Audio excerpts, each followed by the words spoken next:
بریلویت نے اعتراض یہ کیا، احمد رضا خان نے تحذیر الناس کو پیش کیا، کہا جی مولانا محمد قاسم نانوتوی رحمۃ اللہ علیہ ختم نبوت زمانی کے منکر ہیں، وہ کہتے ہیں حضور کے بعد بھی کوئی نبی آ سکتا ہے، وہ منکر ہیں۔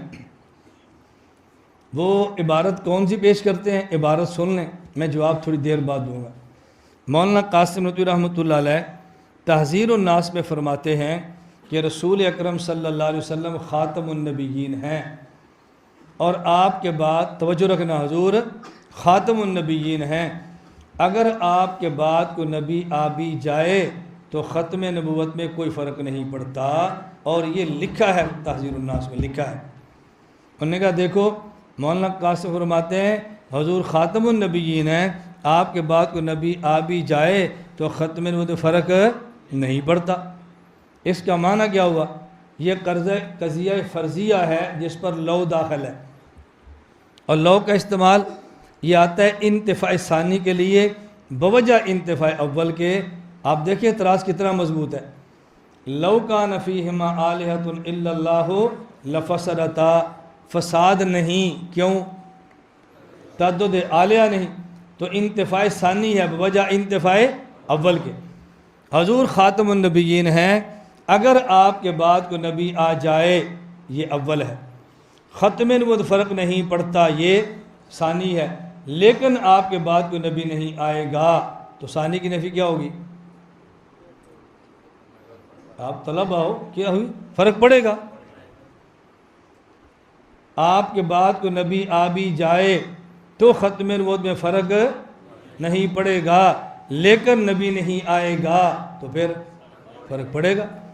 مولانا قاسم ثابت کرنا چاہتے ہیں کہ نبی آنا ضروری ہے، مرزا نے کہا میں آ گیا ہوں، دروازہ انہوں نے کھولا، نکلا اسے مرزا ہے، تو یہ تو دیوبندیوں کا جرم ہے۔ اب دیکھو سوال بظاہر کتنا مضبوط ہے، میں آگے اس کو چلا لوں، یہ جواب اسی کے ساتھ میں ملا دیتا ہوں، بات ذرا آگے پھر چلاتے ہیں، اس جملے کا مطلب کیا ہے میں بعد میں سمجھاتا ہوں۔ یہ لو والا جواب سن لیں۔ ہم نے کہا تمہیں نحو کا تیسرا حصہ آتا ہے، ہمیں نحو کے تینوں حصے آتے ہیں۔ شرح جامی میں ہے وَلَهَا استعمال ثالث، لو کا ایک استعمال اور بھی ہے تیسرا، وہ کیا ہے؟ لو آتا ہے تاکید ثانی کے لیے بوجہ انتفاع اول کے۔ یہ الفاظ جامی کے نہیں، الفاظ میرے ہیں، وہاں عبارت اور ہے، میں بات سمجھا رہا ہوں۔ لو آتا ہے تاکید ثانی کے لیے بوجہ انتفاع اول کے۔ میں ان سے کہتا ہوں اگر آپ مجھے گالی بھی دیں گے میں تب بھی دعا دوں گا، اور اگر گالی نہیں دیں گے تو پھر ضرور دعا دوں گا۔ یہ لو ہے۔ لو اہنتنی اکرمتک، اگر تو میری تذلیل کرے گا میں تب بھی تیری عزت کروں گا، اور اگر میری تذلیل نہیں کرے گا تو بڑھ کے۔ یہ ہے لو کا استعمال۔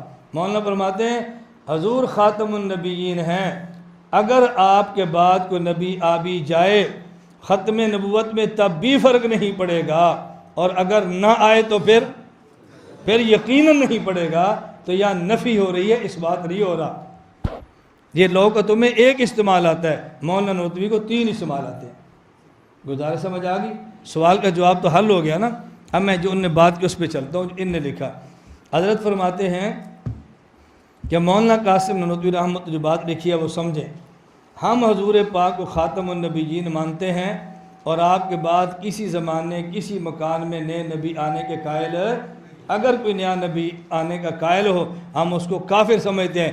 عیسیٰ علیہ السلام آئیں گے وہ نئے نبی ہوں گے یا پرانے؟ اس لیے میں نیا نبی کہہ رہا ہوں۔ کبھی میں کہتا ہوں نبی پیدا نہیں ہوگا، کبھی میں کہتا ہوں نیا نبی نہیں آئے گا۔ یہ نیا اور پیدائش کا مقصد ان سوالوں کے جوابات کو ختم کرنا ہے۔ مولانا قاسم نانوتوی فرماتے ہیں یہ بات بڑی اہم ہے، ما کان محمد ابا احد من رجالکم ولکن رسول اللہ و خاتم النبیین۔ اس آیت میں اللہ نے اپنے پیغمبر کی مدح فرمائی ہے، اور مقام مدح پہ فرمایا خاتم النبیین۔ اب اگر آپ خاتم النبیین کا معنی کرتے ہو کہ آپ آخری نبی ہیں تو یہ آپ کی مدح نہیں ہے۔ کیوں؟ تقدم اور تأخر میں بالذات کوئی وجہ فضیلت نہیں ہوتی کہ بعد والا افضل ہے یا پہلے والا افضل ہے، پہلے یا بعد میں آنا اس میں کوئی وجہ فضیلت نہیں، کوئی اور وجہ ہو تو پھر افضل بنے۔ حضرت صدیق اکبر پہلے خلیفہ ہیں، علی المرتضیٰ آخری خلیفہ ہیں، تو خاتم الخلفاء افضل ہیں یا اول خلفاء افضل ہیں؟ اول۔ نماز پڑھیں تو ایک صف اول ہے، ایک صف آخر ہے، صف اول افضل ہے، صف آخر افضل ہے، تو خاتم النبیین حضور کی فضیلت کیسے بن گئی؟ اب مولانا قاسم نانوتوی فرماتے ہیں کہ خاتمیت ایک جنس ہے، اس کی ایک نوع خاتمیت زمانیہ ہے اور ایک اس کی نوع خاتمیت ذاتیہ ہے۔ خاتمیت زمانیہ کا معنی یہ ہے آپ کا آخری زمانہ ہے، آپ کے بعد کسی زمانے میں کوئی نیا نبی نہیں آئے گا۔ اب بتاؤ ختم نبوت زمانی کا انکار کیا یا نہیں؟ بولو کیا نا۔ خاتمیت کون سی ہے؟ زمانیہ، آپ آخری نبی ہیں، آپ کے بعد کوئی نبی نہیں آئے گا۔ اور خاتمیت کی ایک نوع ہے خاتمیت ذاتیہ۔ دنیا میں یہ چیزیں ہوتی ہیں، ایک ذاتی ہوتی ہے، ایک عرضی ہوتی ہے۔ کسی کی ذاتی چیز وہ ہوتی ہے جو اس کو بلا واسطہ ملے، اور کسی کی عرضی وہ ہوتی ہے کہ جو بال واسطہ ملے۔ سورج روشن ہوتا ہے تو زمین روشن ہوتی ہے، تو سورج کی روشنی بلا واسطہ ہے اور زمین کی روشنی بواسطہ سورج ہے۔ ہم کہیں گے سورج کی روشنی ذاتی ہے اور زمین کی روشنی عرضی ہے۔ اور ذاتی اور عرضی، ما بالذات اور ما بالعرض، اس کا ضابطہ یہ ہے کہ جو چیز ذاتی ہو یا ما بالذات ہو، وہ چیز جہاں سے شروع ہوتی ہے وہیں جا کے ختم ہوتی ہے۔ میں یا ٹارچ جلاؤں اور اس سے روشنی نکلے اور دیوار پہ گرے، اب جب میں ٹارچ بند کروں گا تو روشنی واپس ٹارچ کے اندر بند ہو جائے گی۔ یہ ٹارچ سے نکلی ہے اور ٹارچ کے اندر آ کر ختم ہو گئی ہے۔ سورج سے روشنی نکلتی ہے اور رات میں سورج میں واپس چلی جاتی ہے۔ ہمارے پیغمبر کی نبوت ذاتی ہے اور باقی انبیاء کی نبوت عرضی ہے۔ حضور کی نبوت بلا واسطہ ہے اور باقی انبیاء کی نبوت بال واسطہ ہے۔ میں اب اس پہ دلائل نہیں دے رہا، مولانا نانوتوی نے تحذیر الناس میں اس پر 5 دلائل پیش فرمائے ہیں۔ ہمارے نبی کی نبوت ذاتی ہے اور باقی انبیاء کی نبوت عرضی ہے۔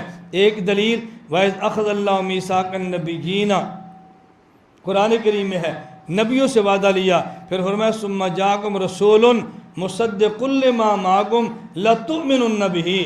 تم نے اس کا کلمہ پڑھا ہے، تم نے کلمہ پڑھنا ہے، تو جو کلمہ پڑھے اس کا کلمہ بالعرض ہوتا ہے، اور جس کا پڑھے اس کا کلمہ بالذات ہوتا ہے۔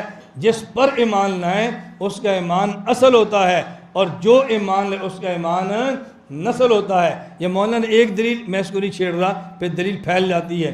میں عرض کر رہا ہوں، وہ فرماتے ہیں حضور کی نبوت ذاتی ہے، باقی انبیاء کی نبوت عرضی ہے، اور ما بالذات ذات سے شروع ہوتی ہے، ذات پہ ختم ہوتی ہے۔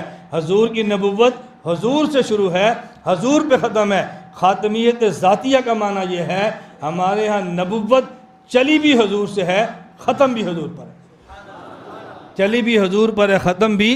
تو خاتمیت جنس ہے، اس کی ایک نوع خاتمیت زمانیہ اور ایک نوع خاتمیت ذاتیہ۔ حضور کی نبوت خاتمیت ذاتیہ بھی ہے، ان کے بعد کسی زمانے میں کوئی نیا نبی نہیں آئے گا۔ لیکن اگر کوئی نبی آ بھی جائے وہ خاتمیت زمانیہ کے خلاف ہوگا، یہ بھی کفر ہے، لیکن خاتمیت ذاتیہ کے خلاف وہ پھر بھی نہیں ہوگا۔ اب سمجھ آئی؟ حضور خاتم النبیین ہیں، اگر آپ کے بعد کسی زمانے میں کوئی نبی آ بھی جائے تو ختم نبوت فرق نہیں پڑتا۔ ختم نبوت سے مراد کیا ہے؟ ذاتی، یعنی آپ کی ذاتی نبوت پر فرق پھر بھی نہیں پڑے گا، آپ کا مقام اتنا ہے۔ لیکن ختم نبوت کا عقیدہ آپ کے بعد کوئی نبی آئے گا نہیں، کیونکہ آپ کی جس طرح ختم نبوت ذاتی ہے اسی طرح آپ کی نبوت ختم زمانی بھی ہے۔ آئے گا کوئی نہیں، یہ کفر ہے، لیکن آ بھی جائے ختم نبوت خاتمیت زمانیہ کے خلاف ہوگا، لیکن خاتمیت ذاتیہ کے خلاف نہیں ہوگا۔ تو حضرت اس بات فرما رہے ہیں، انکار فرما رہے ہیں؟ اس بات فرما رہے ہیں۔ دیکھو یہی پوری عبارت ہے، میں پڑھتا جاؤں گا، آپ کو ترجمہ خود اندازہ ہو جائے گا۔